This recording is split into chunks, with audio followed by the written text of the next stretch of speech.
பத்ரிநாத் கேதார்நாத் எல்லாம் போயிட்டு வந்தேன். பல நிலைகளை நீங்க தெரிந்து கொண்டேன். ஆனால் அந்த தெரிந்த உணர்வு கொண்டு, ஏனென்றால் இந்த பாறை இங்கே நீ கடந்து செல்லப்படுத்தும் போது பாறை விழுந்து விட்டது. நொறுங்கி பின் எப்படி போவதென்று நீ பயந்தாய். உனக்குள் அது புயலே வந்து விட்டது. தலை சுத்த ஆரம்பித்து விட்டது. உன்னிடம் பிறந்த மனைவி மக்களை எல்லாம் நீ எண்ண தொடங்கி விட்டாய். அப்ப எண்ணும் போது இந்த குளிரிலிருந்து தப்ப முடியவில்லை. எப்படி வீழ்ச்சி நீ யாரை காப்பாற்ற போற என்று கேட்டார். இதை போல மனமே இனியாகிலும் மயங்காதே. இந்த ஆசை வைத்து நீ இந்த உடல் ஆசை வைக்காது. எது நடக்கணுமோ அது நடக்கும். ஆனால் நடக்காது தடுப்பதற்கு உனக்கு கொடுத்த இந்த சக்தி அன்றே உனக்கு நட்சத்திரத்தின் பற்றி சொல்லிவில்லை. அந்த துருவ நட்சத்திரத்தின் உணர்வை இப்போது நீ விமானத்தில் செல்லப்படும் போது உன்னுடைய ஒரு நொடிக்குள் அங்கே செலுத்துகின்றாய். இந்த நான் இவர்களையும் காக்கின்றாய், உன்னையும் காத்துக் கொண்டாய். இது உனக்குள் இருக்கக்கூடிய வலு என்று சொல்லுகின்றான். எவரும் இந்த உடலை விட்டு செல்பவர்தான், இதில் யாரும் தப்போதில்லை.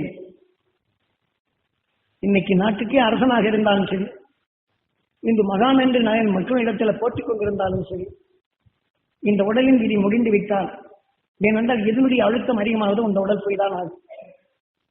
இப்ப நாம் துருவ நட்சத்திரத்தின் உணர்வு அதிகரித்து விட்டால் இந்த மனித உடல் என்ற இச்சையிலிருந்து அந்த உணர்வு அணுவாகி உயிருடன் ஒன்று ஒளியாக மாறுகின்றது.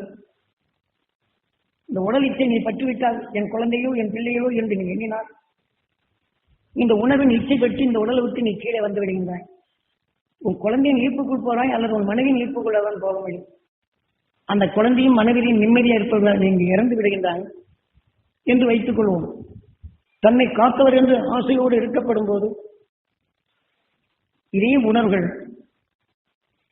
அவர் உடலுக்குள் எளிதில் புகுந்து அவர்களையும் தெரிந்து வாழ முடியாத நிலையில் கொண்டு அனாதையாக்கி அதை நோயாக்கி விடுகின்றார். உன்னை நம்பிய அனைவருக்கும் இதே வேதனை என்று உருவாக்கப்பட்டு துரித நிலையில் மடியின் தன்மை உருவாக்குகின்றார். அந்த வேதனைத்தான் உன்னால் அங்கு உருவாக்க முடியும், அவரை காக்க முடியாது.